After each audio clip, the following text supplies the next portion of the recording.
Steve, how's it looking at the moment with the team? Has a decision been made yet? No decision yet. Waiting till the morning, having a look at the wicket again and the forecast as well. Forecast isn't great for the next couple of days, so yeah, we're waiting till the toss to name the team. And we saw Adam Voges just get put through his paces a bit today. Has he, been past fit or? Yeah, he's fine. Yeah, good to go. Steve, how do you react when you hear someone like Graham Smith say that he thinks that the culture of Australian cricket's in turmoil? I mean, I suppose you're not necessarily reading those headlines, but how do you react when you hear things like that? I'm not sure what Graham Smith knows about Australian cricket.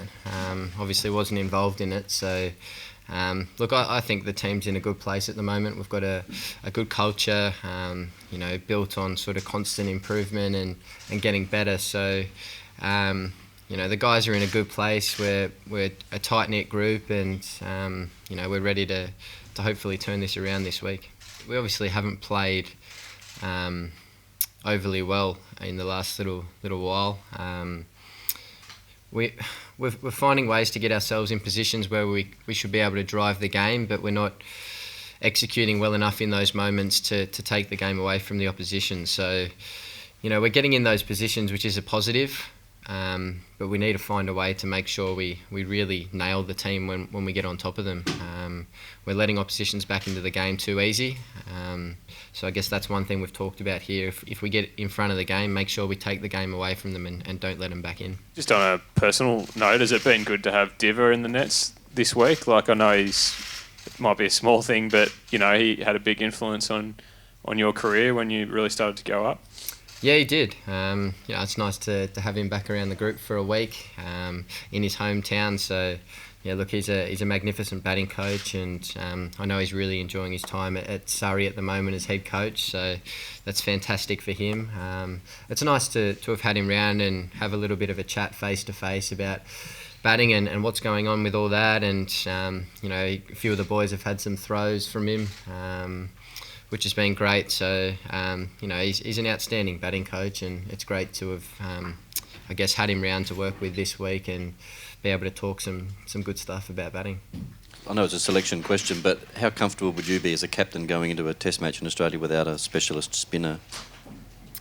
I've never done it, I guess, in my stint as captaincy, but yeah, look, I'm not really sure that's the way we're thinking. I guess it'll depend over the next 24 hours and what the wicket looks like and what the forecast looks like to what we go with. Steve, what did you make of Warnie's criticisms, if you like, of the way you used line in Perth? Were you surprised by his comments? What was, your reaction? Yeah, Warnie's entitled to his opinion, but look, I stand by the way I did things. For me it was, and we saw in that game that the reverse swing was the biggest player in the game, and it was, there was a decision to be made whether the quicks were going to do the job and get the ball reversing.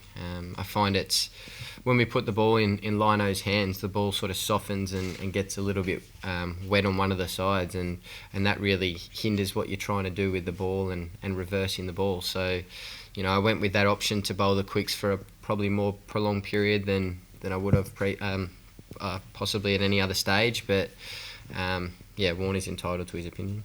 I've seen a lot of the criticism, and I guess when you're losing cricket games, that sort of criticism's warranted. So we've got to try and turn it around and play the way Australia does best, and that's by winning games of cricket in Australia.